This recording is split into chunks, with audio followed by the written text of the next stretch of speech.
every championship has a moment. A race that defines the season. A battlefield where legends are made and dreams can fall apart. This is that moment. 4 rounds down, the grid has been pushed to its limits. Different winners, different stories. A championship still wide open. And tonight, everything changes. Welcome to Spa-Francorchamps. 7 kilometers of pure history.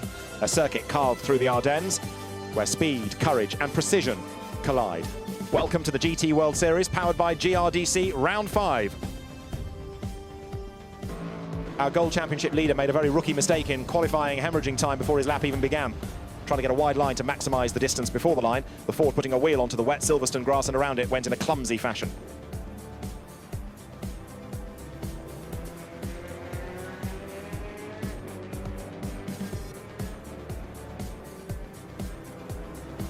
After a tricky wet-to-dry qualifying session, it was Luca Gibbertini who took bronze pole position with a 2-minute 2.663.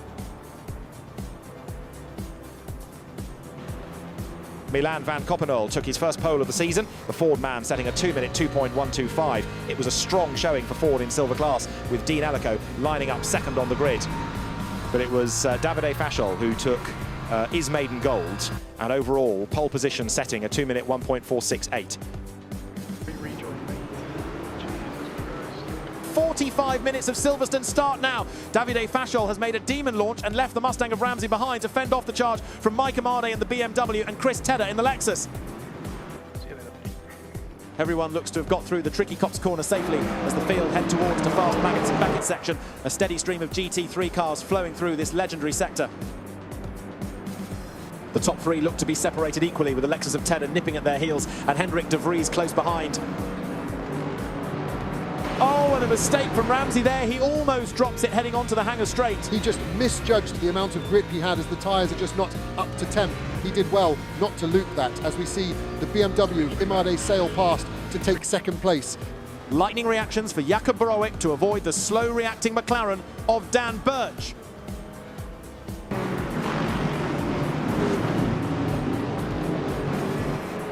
The race just looks to be settling down now, and some gaps are starting to form. It's at this point in a race where drivers start to think about what they have underneath them. Can they attack and go forward, or do they defend and try and stick with what they have?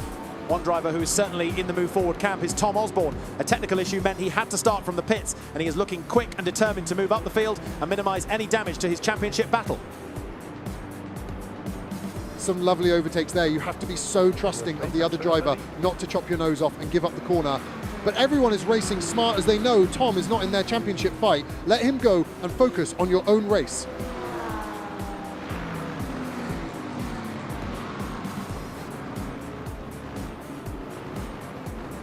Raymond Hertog is looking for a way past Brian Gillies in the McLaren. The Porsche looks to go off the track to not lose that momentum as they head to the braking zone of Club Corner. But the move is not over yet. Gillies is just able to hold the inside racing line as they head on to the Sir Lewis Hamilton straight. Fantastic racing.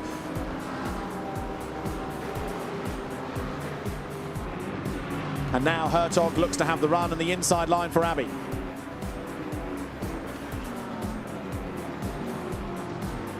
Great move, and stellar driving from both cars. I love to see it.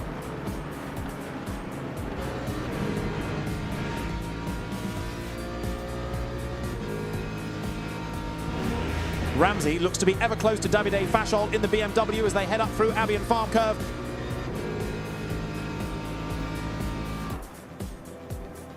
And here comes a move around the outside.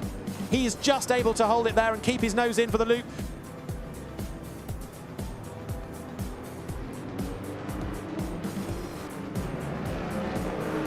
Space given by both drivers as they head onto the Wellington Straight, with Ramsey just able to take the lead. Fantastic stuff.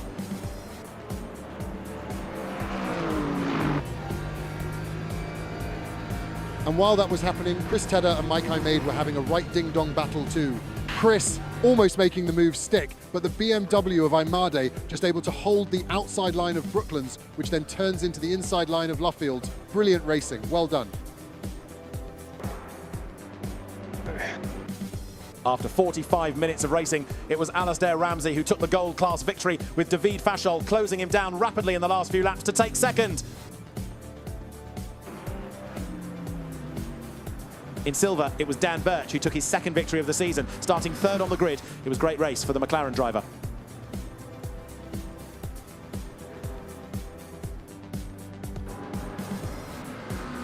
And in bronze, it was Luca Gibertini who finished first in class and P10 overall. Well amongst the silver and gold drivers, a brilliant race for him.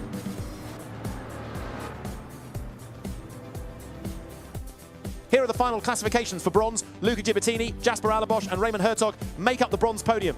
In silver, it's Dan Birch, Milan van Coppenol and Nathan Warren. And in gold, it's Alistair Ramsey, Davide Fashel and Mikey Marde. Now here are the current bronze class Drivers' Championship standings.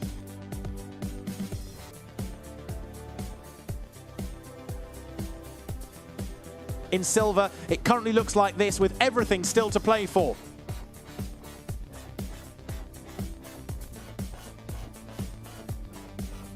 And in gold, the championship standings currently look like this.